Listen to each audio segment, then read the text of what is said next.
Hi, welcome to another episode of Hot Takes. The SNP's tax policy is wild, it's messy, it's daft, it is cumbersome. Who's saying this? Is it some young Labour backbencher looking for his moment in the sun? No. Is it some mad YouTuber trying to push a point? Nope. Is it an economist with an analytical view? No. Who's saying this is a man called Kenny Gibson? He's an MSP. He is an SNP MSP. He's the MSP for Cunningham North. He is attacking his own party because it's mad policy. It's really mad and bad policy. But then when you see who's creating the tax policies, yeah, it's not understandable. It is understandable, rather. It's not surprising. But he won't be the only one who feels this way. He won't be the only one who looks at what's happening and thinks, something's got to change. All these tax bans, all these tax rates, it's confusing. And it's driving away investment. It's driving away jobs. It's driving away entrepreneurship at the time when we need to be pulling these things in, increasing jobs, increasing investment. And of course, it's all down to Shona Robison, so you don't expect much, do you? Bit thick, But it does mean that John Swinney has now got a rebellion in the ranks. He could be facing a mutiny from his own members. Now, will Swinney have the balls to fire Shona Robison and say, thanks, Shona, you've been great? Well, actually, no, you haven't been great. You've been shit, so we're going to get rid of you. Well, no, he won't do that because, he hasn't got the balls to do that. But it seems that not all SNP MPs and MSPs, councillors and members are universally looking towards John Swinney and thinking, our beloved leader. They're not all thinking that everything he says and does is practically perfect in every way. Some of them are very, very highly critical, and they're letting this be known. And Kenny Gibson is one of only many, but he's the first to come out and say about the tax system. All these flagship policies that they think are so great are obvious when you think about it or look at it in any depth, that they're not. They're rubbish. They're stupid. In some cases, they're downright dangerous and damaging. But Swinney looks like, he is facing this mutiny over the income tax system, for a start, and over free prescriptions, which is what Kenny Gibson has gone on about. He was in a committee meeting with a few others and that, and they were grilling Shona Robison, and she was sitting there looking at them. Hadn't got a clue where she was, didn't understand the questions she was being asked, didn't have her finger on the button, as it were. Chocolate button, maybe. But she was there to answer these questions, and it was clear that she couldn't.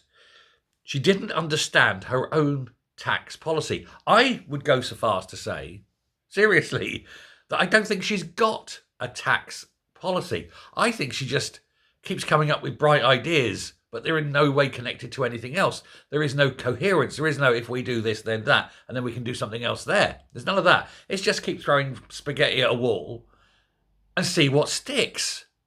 Well, eventually you're going to run out of spaghetti, and you're going to have a very messy wall. And I think for Shona, she's starting to realise that the wall won't wear any more spaghetti. It's past a point of no return. I'm sorry.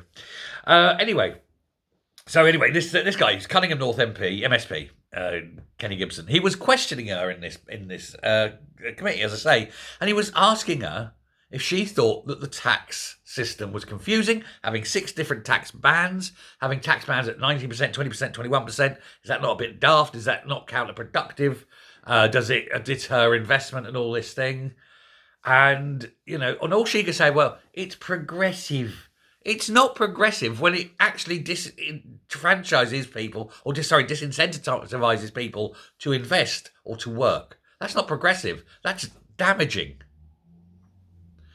Incidentally, progressive doesn't mean, I think, what she thinks it means. And Glasgow, they talk about the taxation. We like progressive taxation. And Glasgow, Edinburgh, Dundee, Aberdeen have all got these low emission zones, which aren't low emission zones, they're low earn zones.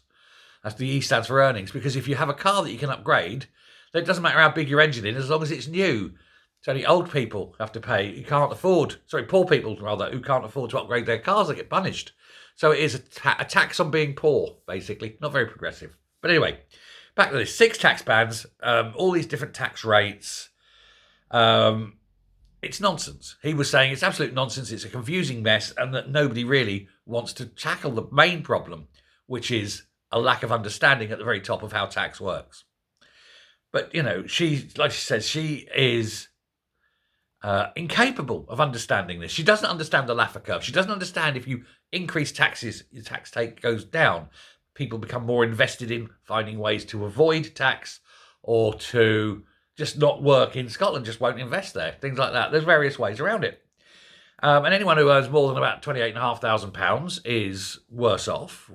And this is again, sorry about the aside, but this is actually a thing that's been seen. People in the Borders region, employers in the Borders region, are having a problem with manpower, because people there can go do the similar job, same money, south of the border, but take home more money.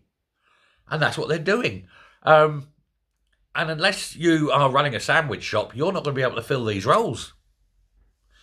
And so there's this void, there's this line along the border of companies struggling to get staff or retain them at least. Because for a short journey south, take home more money. It's unbelievable, isn't it? But that's how it goes. Now, Kenny Gibson went on about prescriptions. And again, this is another one. He's saying, why are prescriptions universal? He says, people who can afford to pay prescriptions could and indeed should pay for them. You shouldn't be free. Old people, fine. Children, fine. But people who are working, pay a tenner. And the calculations are, it would raise something like £1.5 billion a year. It would save, in terms of not putting the stuff out and the money coming in, it would save about £1.5 billion a year on prescriptions. Now that's nearly 10 times as much as it costs to give the elderly their £300 winter heating allowance. So use the money from the prescriptions to pay for the winter heating allowance. Why should millionaires get free prescriptions?